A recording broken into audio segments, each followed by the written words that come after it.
Welcome to Tree and Stubborn Dragon Radio. I'm your host, M.L.Ruscsak. Our sponsor today is Just Strong enough, not just for girls. So we're here with author RJ, and I'm going to let you say your last name because I will butcher it. That's okay. Hesselgesser.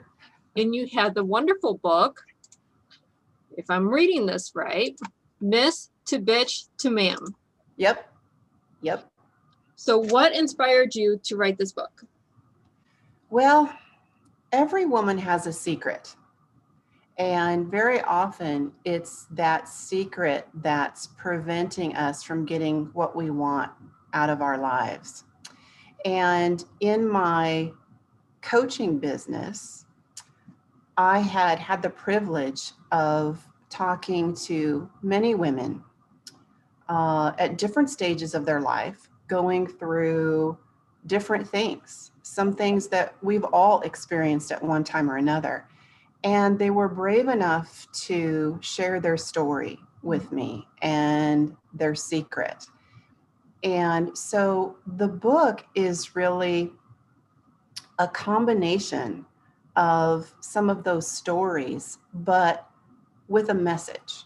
So some of the stories are about loss. Some of the stories are about how to transition from one point of your life to another. Let's say, you're married and you've been with the same person for all these years and you're a mother and your wife, and then suddenly your kids go off to school and you're trying to figure out who that new identity is and where you belong and what's your relationship like and what are you going to do next. And, so it's about transition. It's about, you'll hear stories about women that have gone through grief and loss, abuse.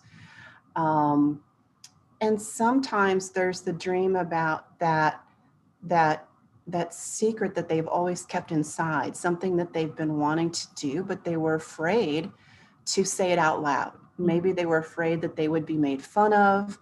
Maybe they would be ridiculed or rejected or fail.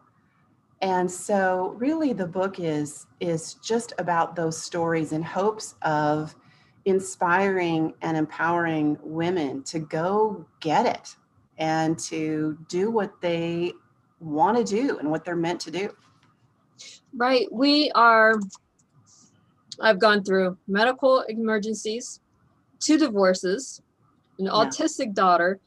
And after the second divorce, you're like, okay, fine. I failed here, but it's not really a failure. It's just not my path. When you turn your mindset to you're not failing, you're just figuring out what you're not meant to do. Right. That's when you start to succeed. I totally agree. But it's hard. Like you, I've been married more than once.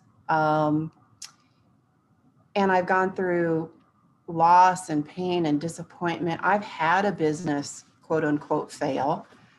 But you're right. It's how we define failure. But sometimes we really do get stuck in a mindset of can't or shouldn't, or I'm not good enough, or I'm not worthy. And it's easier said than done, to get past some of that to move on. And women, I think, are really, really hard on ourselves, but we're also really hard on each other. And so it's nice to try and build that community of women who really are focused on inspiring and empowering one another, because there's nobody that can do it like we can. There's nobody that can understand our path like we do. But yet we're not always great at raising our hands and saying, hey, this is what we need. This is what we want. And by the way, can you help me get it? Yeah, that's like my own downfall. I'm horrible at asking for help. I'm horrible at saying, I want this. Yeah. But I know what I want. It's just asking. Yeah. It's not the doing, it's the asking.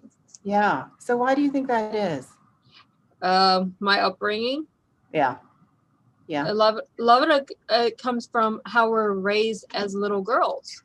I I agree. mean, you grow up in the 70s and 80s and early 90s, and girls don't do this, girls don't do that. This is Yep. a man's world. This is what men do. Girls stay at home, have babies, and raise the family. Yep. They're not CEOs. They're not, but now we're in the 2020s, and we see women are becoming the CEOs. We're opening businesses. We're becoming best-selling authors. We're doing a lot of things that are quote unquote a man's world. Right. Right. Well, I'll tell you a quick story. When I was 14, my mother remarried because she and my father got divorced when I was 10. And my mother was one of those women who her sole identity was really wrapped up in how a man viewed her, right?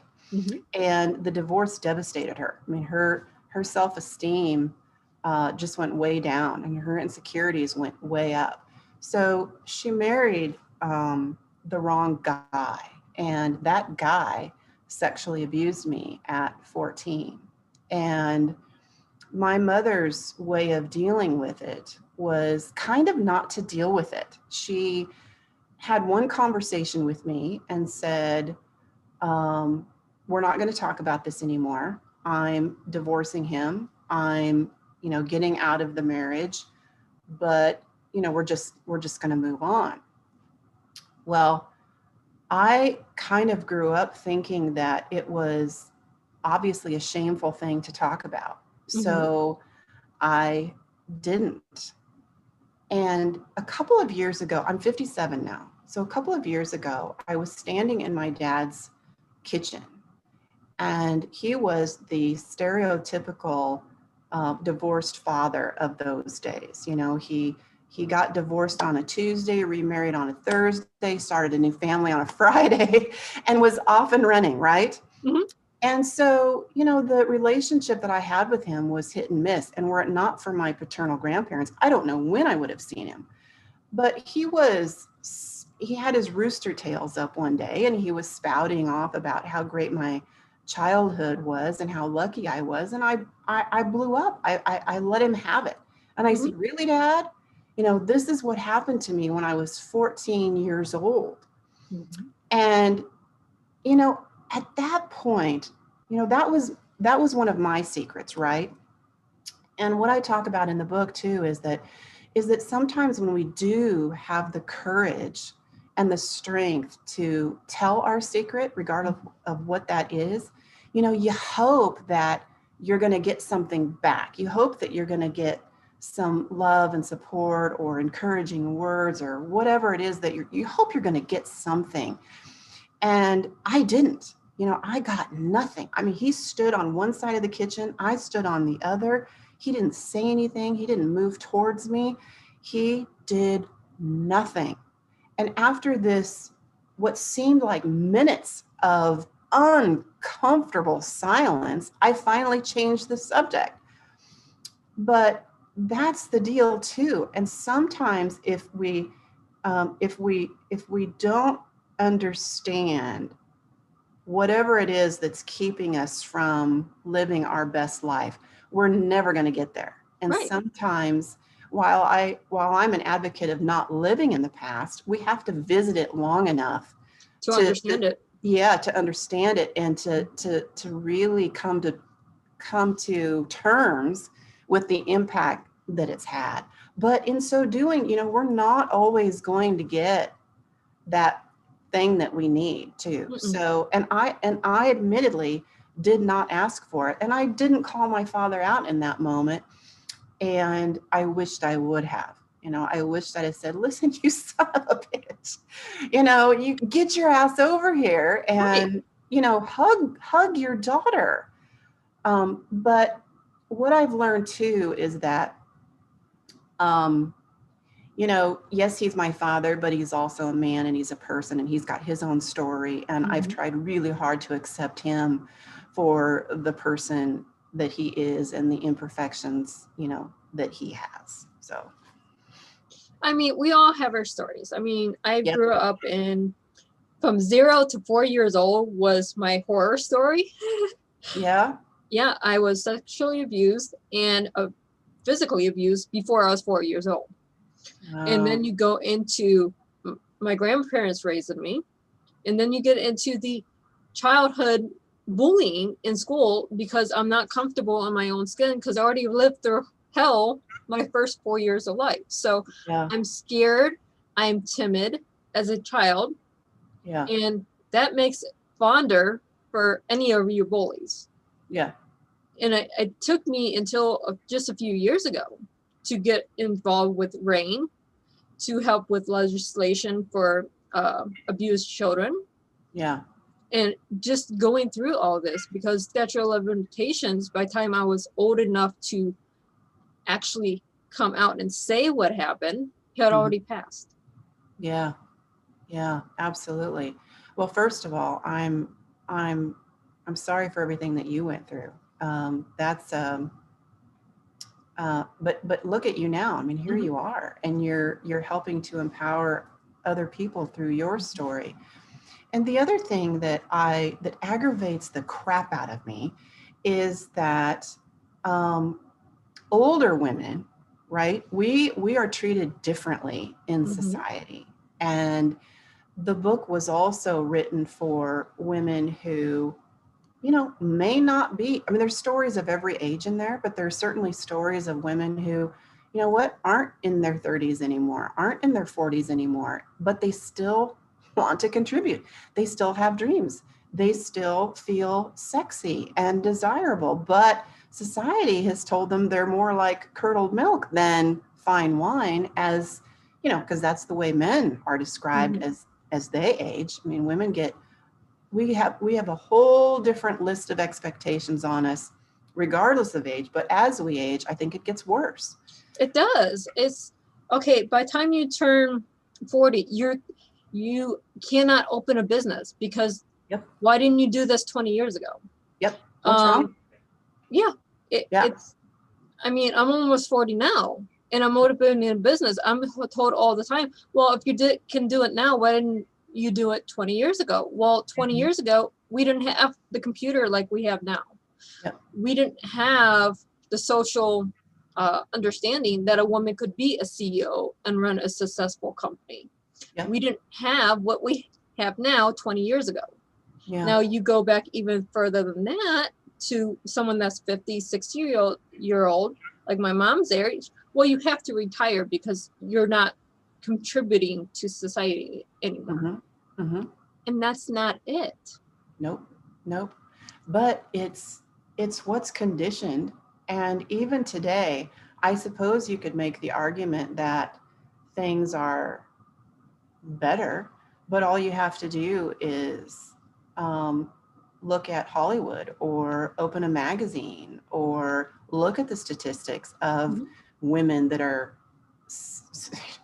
in the boardroom or higher up in companies. The numbers are few, but they drop off dramatically over the age of 40. Mhm. And it's shameful. So I'm hoping to try and do something about that. I mean, we need more women in positions of power. Yes. We need more women to come out and say, okay, I'm 40 years old, 50 years old, 60 years old. There's nothing wrong with my mind. I can still kill it in the boardroom. Yep. Yep. Absolutely. I totally agree with you. I totally agree. I mean, that's just what we need. We need those women to step up and come out and say, hey, I'm not 20 years old, but I can do that job better than you. Absolutely. And to be a mentor and to not be um, insecure or intimidated by the youth. Mhm. Um, I or one another. I mean, it just how women judge other women just in I don't know about you, but it it it infuriates me. Um, it really does. I mean, we can be so I'm not quite sure. We're so hard on ourselves. Mhm. Um, but then we I try. find more women will attack me for coming out and doing the podcast, for being a CEO, for doing my business, Yeah. then I get ridiculed by any man. Yep. I will find more women authors that will come out and harass me as an author. I mean, I'm not a best-selling author. I'm not. I Yeah. strive to be. Yeah. I'm not there yet. Yeah. But I'll have more indie authors attack me that are female than male.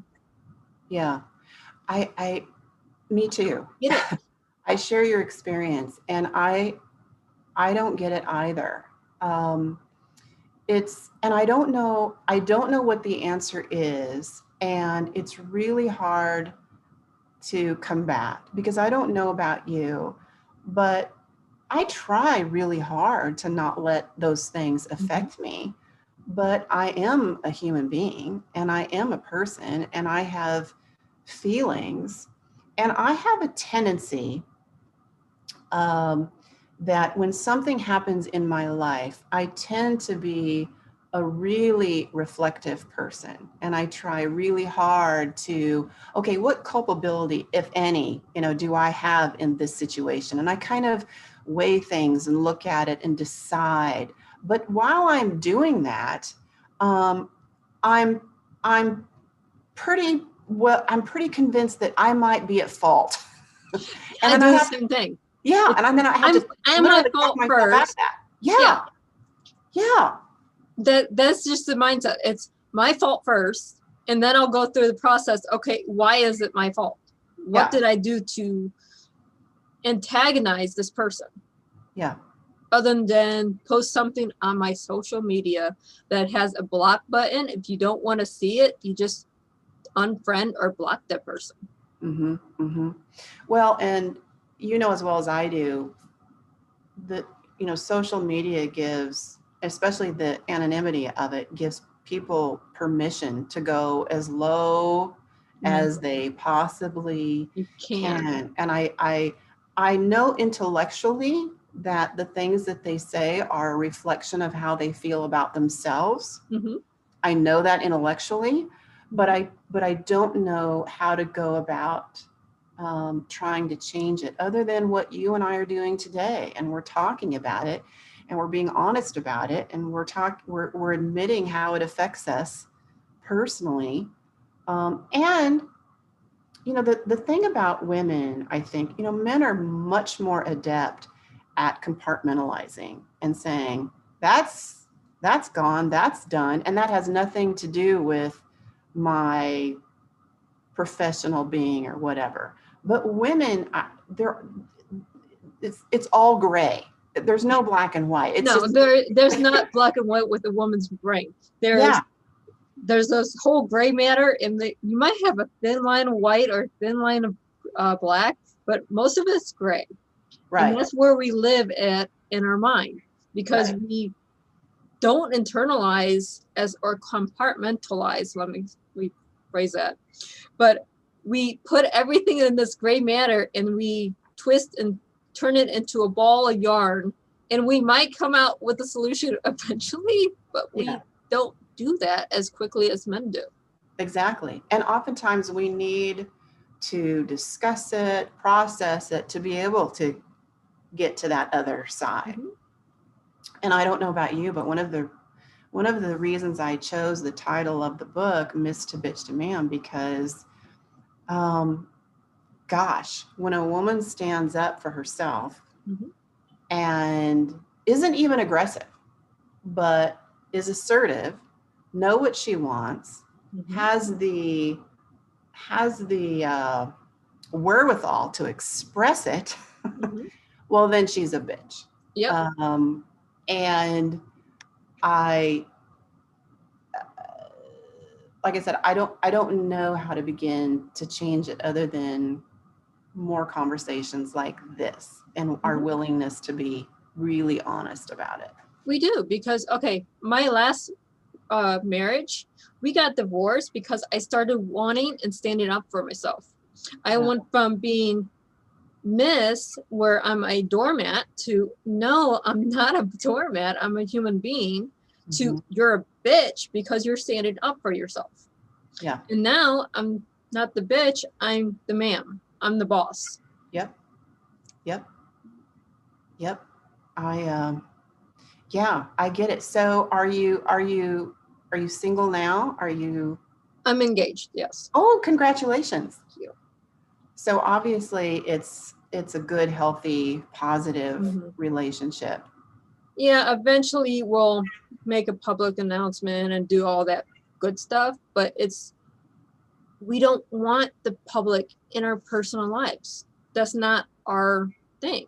Yeah. It's he Private. has his life, I have my life. Keep it off social media. Keep it out of the public. There's Yeah. no one's relationship but ours. Yeah. Good for you. Good for you. So I have a question for you. Mhm. While you were single, did you get invited to stuff by other women? No. Me neither. So I have been seeing a guy now for, oh, how long has it been? Well, just under 3 years. Um, I'm old enough never to say never, Mhm. but I'm fine just being in a relationship, but not being married, and Mhm. also having my space, my alone time, my independence. But I have guy friends who are around my age and they're divorced and they get invited to crap all the time. Oh, I know. Isn't that funny?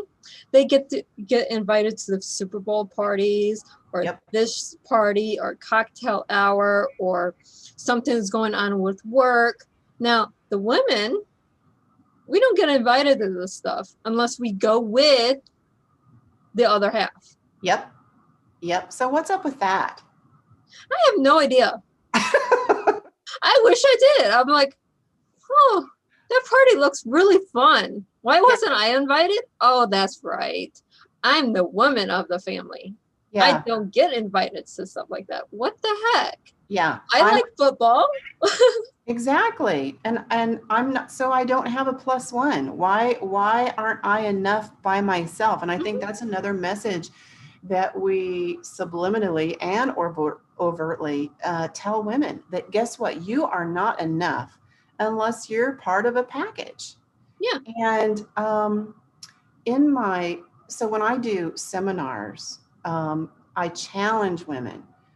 Um, Tell me who you are, but you can't assign a role to yourself. So, in other words, you can't say, I'm somebody's wife or daughter or mother or sister or friend. And they look at me. And It's so hard. it is so hard because, especially women, we're conditioned to, assign ourselves those roles. And without them, we don't always know who we are. No. And it's not right. And I really want women to figure that out because we are so much more than than those roles. We just are. Excuse me.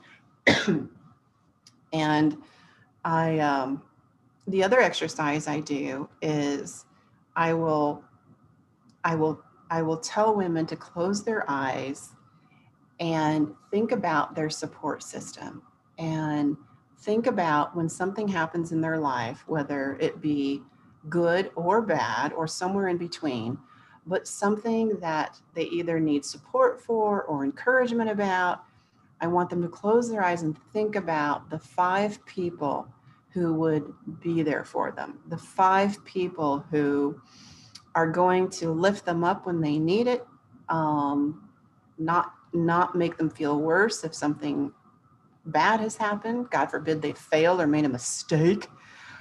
And then when I ask them to open their eyes and begin to go down that list of 5 people, I ask them to raise their hand if they were on their own list. And nobody ever is. Mm-hmm. Nobody is ever on their own list. And so that's the other thing. Sometimes we just need to learn to Handle self-heal. things ourselves. Yeah. I'm thankful because when I was little, I had to learn to trust myself Yeah. and depend on myself for everything Yeah. before I learned to depend on even my parents. Yep.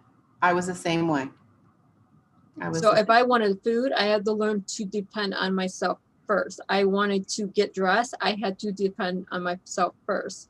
Yeah. Fix a sink, mow the yard, do constructions. I learned to depend on myself before going out to someone else.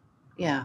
So you've always been equipped with that and been able to Yeah. do that. So a lot of times it takes that, oh, you're so independent, you must be a bitch.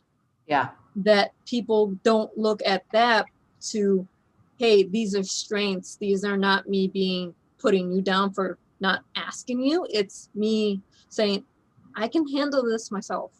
Yeah. Yeah. I'm a boss. I'm not a bitch. Exactly. Exactly. But you also will ask for help if you need it. Yeah. And you'll give it if Mhm. it's asked of you, if you can. Yeah. That's something that bosses understand. Yeah. I won't call us bitches. We're bosses. Yeah. Seriously. If you Yeah. live through what we've lived through, we are bosses. We are queens. Yeah. We will help you. We will give you the shirt off your back. We will mentor you, Yeah. to become to our level. Yeah. We are not there to put you down. We are there to help you. Absolutely. So what's the most challenging part of your business? Having time to do everything. Yeah. Because I don't like to delegate. I really, really do not like to delegate. And I get yelled at all the time by my CEO and my human resource manager. You have us. Yeah. Let us help you. Yeah. And the thing is, they're both women. And I trust and respect both of them so much. They are in my top 5. If I need anything just to shoulder the cry on, they are there before I call my significant other. Yeah. Because I am more inclined to cry on a woman's shoulder than come to my significant other. Honey, I need a hug. Yeah. Me too. Me too. Because it's work with my significant other when it comes to those moments, because by the time I have to explain it or be in a certain mindset to help him help me, then it's just either the moment's passed or I just don't want to. You can't. You can't. Yeah. I can say one word to my COO. She knows I'm talking to her as a friend. Yeah. And she's right there. Oh, honey, what's wrong? Yeah. Versus I say the same thing to my significant other, and it's work. Yeah. Yep. Exactly. But it's going through the female brain versus the male brain, and we don't think alike. That's true. That's true. We do not. And that has its positives too. Yes, Absolutely. It forces us to think outside the box a little bit more. Absolutely. It does. It does. Yeah. So where can our listeners and our readers and our viewers find you? Well, on my website is the easiest place, rjhesselgesser.com. And I just recently launched HOWSE, which is HOWSE, and it stands for How Other Women Support and Empower. And the website is howsethis.com. And it's really meant to be an online community for women who want to share their stories and become part of a larger network that is doing exactly what we've been talking about today. So that's probably the easiest way to find me. Awesome. Now, can they get to your second website through your first website? Yes. Awesome. Yes. So it was so good to have this open and honest conversation with you today. I'm so glad you had me on your show. It was such a pleasure, and thank you so much. I love helping women, and this is the best way to help women is get honest conversation out there. I totally agree. You are brave, and thank you for that. Oh, I'm just getting started. Me too. Me too. It just takes us women a little bit longer sometimes. But it's worth the journey. Yes, yes, it is. And for our readers, happy reading.